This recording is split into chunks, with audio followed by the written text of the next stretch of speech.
Hi everyone, and welcome to another episode of Govs on the Go, Faculty Spotlight, a podcast featuring faculty in the College of Arts and Letters here at Austin Peay State University.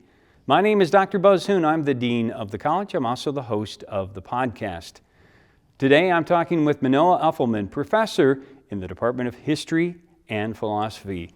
Dr. Uffelman, thank you for joining us today. I'm glad to be here. Well, we usually begin with our guests about talking about their journey to Austin Peay, and you have sort of a rich history, and it begins with your family. Would you mind kind of sharing how you got connected to the university? Yes, after World War II, my father, who was always very smart but would not have been able to attend college because they didn't have any money, had the benefit of the GI Bill. So he came to Austin Peay and he did very well, and he majored in history and graduated in 1951. Then he went on to get his master's at Peabody, which is now part of Vanderbilt, and then he became a lifelong educator in Houston County. He was a teacher, a coach, and a school superintendent. And then my mother also attended Austin Peay. She was a non-traditional student back when it wasn't as common now. Right. So she graduated from Austin Peay the same year I graduated from high school. Wow. And then she taught English and became a librarian. That's wonderful. So you had those two connections. Yes. And then how did you end up coming back to be a teacher? Well, I came to Clarksville all the time, and when it came time to go to college, I didn't really want to go away, and we didn't have a lot of money, and I could come to Austin Peay, and I could live in the dorm, which I wanted to do, and still go home on the weekends pretty easily. And I came to Austin Peay and have not looked back since. I love Austin Peay. Got my undergraduate here, got my master's right away. Then I took a break, and then I came back and I taught part-time, and then thought, oh, I really like this. So I went to Ole Miss and got my PhD in Southern history, then came back and then got the full-time job. And we're so glad that you're here with us. And so, one of the things that I read, and I would like for you, if you don't mind sharing why you do this. You have a great connection with your dad and a tradition that you continue on each semester. Could you talk about that? Well, my dad had a really cool Austin Peay belt. The belt buckle is Austin Peay, and it's very well made, and the leather is rather worn, but he wore it his whole life. And then after he died, I got it. And so the first day of class, every semester I wear that belt. I just feel connected with him. And I have his graduation ring as well. And sometimes I put it on a chain and I wear it, and both of them. And I just feel really connected to him. He loved Austin Peay, and he encouraged many students, his first generation students who didn't really think they could go to college. He talked them into going to college, and many of them were quite successful. And I wonder, it must be part of what his story was about how education transformed him and once he had that opportunity and impacted his life. Yes, because he was very smart anyway.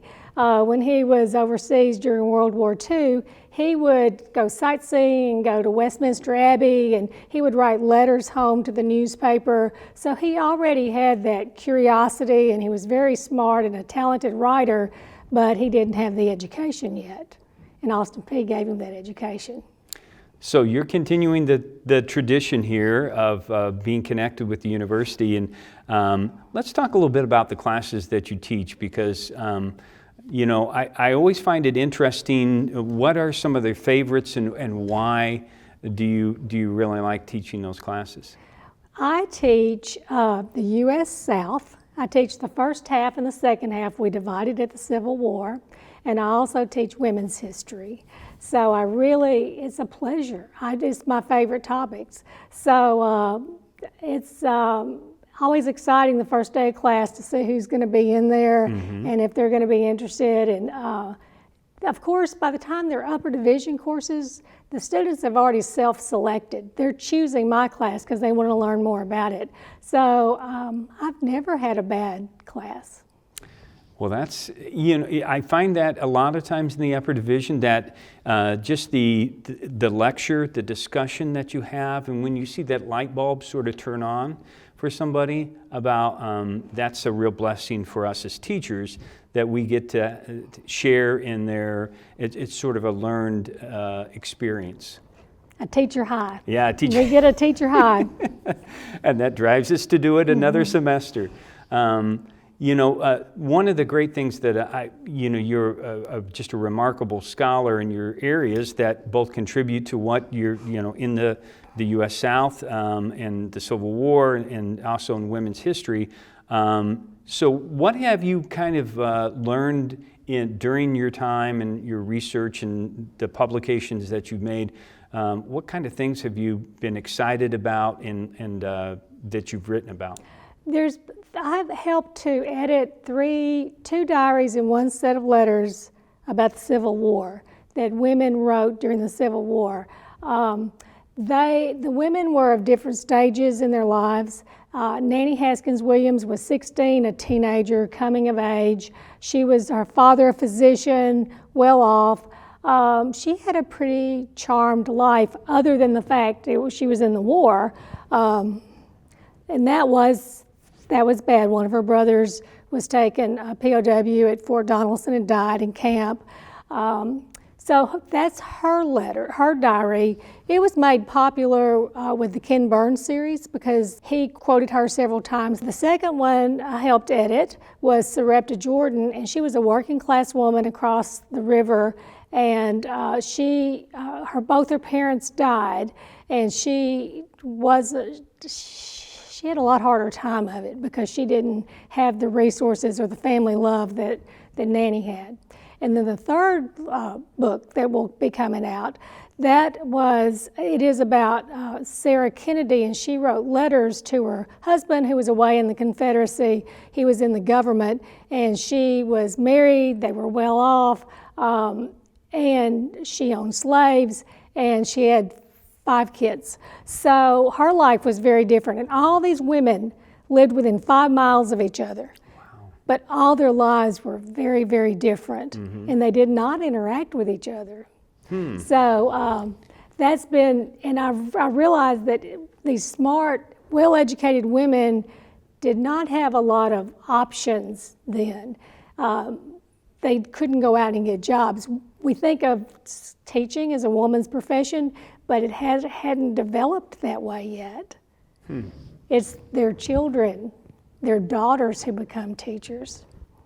So, while you're reading about them and writing about them, do you ever find that you're identifying somewhat with what you're reading about, their experiences? And I'm sure that may be the case with anyone that reads some of that there's something that helps that you would identify with. Yes, there are universal things you see, family love, grief, all those things are universal. Worrying about your kids' education. One of Sarah Kennedy's children had some kind of learning problem. He struggled, and so she didn't know what to do with him. They didn't have a term for it. So that's universal.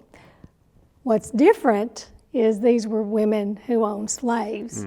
So I can be reading through the diary and just feel really connected to them in many ways, and then turn around and be like, oh, this is just awful.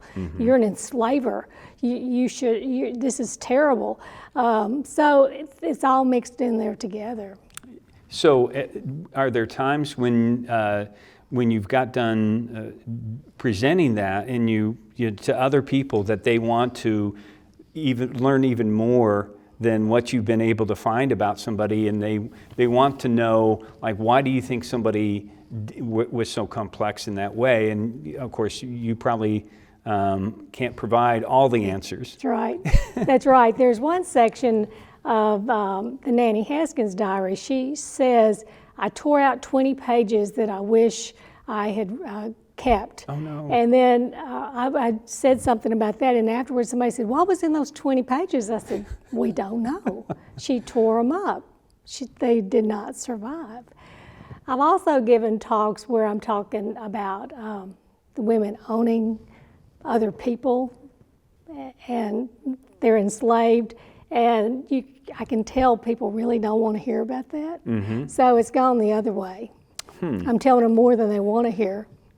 That's interesting. Now, on a side note, the whole thing about, at least there were records of that you could examine and the conditions and the life stories that somebody had lived. Today, in our experiences, will anybody be able to tell your story, my story, from a similar? And how do you think historians are going to be able to do that? That historians debate this. We don't know, because there are no letters anymore. And how will emails be accessed? Will Twitter be around? I mean, there's lots of words out there about people, and they're leaving records, but will we have access to them? I don't know. So as you continue to do your research, do you think that you will continue to look and read the words of people that have come before us? Oh, yes. There's another diary out there. I'm chomping at the bit to get to it. A couple of other things I've studied and researched. I wrote about the tomato clubs. You probably don't know what they are. No. Tomato and canning clubs. They're actually the forerunners of 4-H. So it was a new thing, government sponsored, and I want to expand on my research about that. And another article that's coming out next year is about the history of the Tennessee division of the United Daughters of the Confederacy. So there's more research to be done on that as well. Well, and I'm sure whatever you find out, you will write about, you will share with other people, and you will definitely present that as well to our students. And for that, we thank you so much. I will. And thank you for joining us in today's podcast. Well, thank you for having me.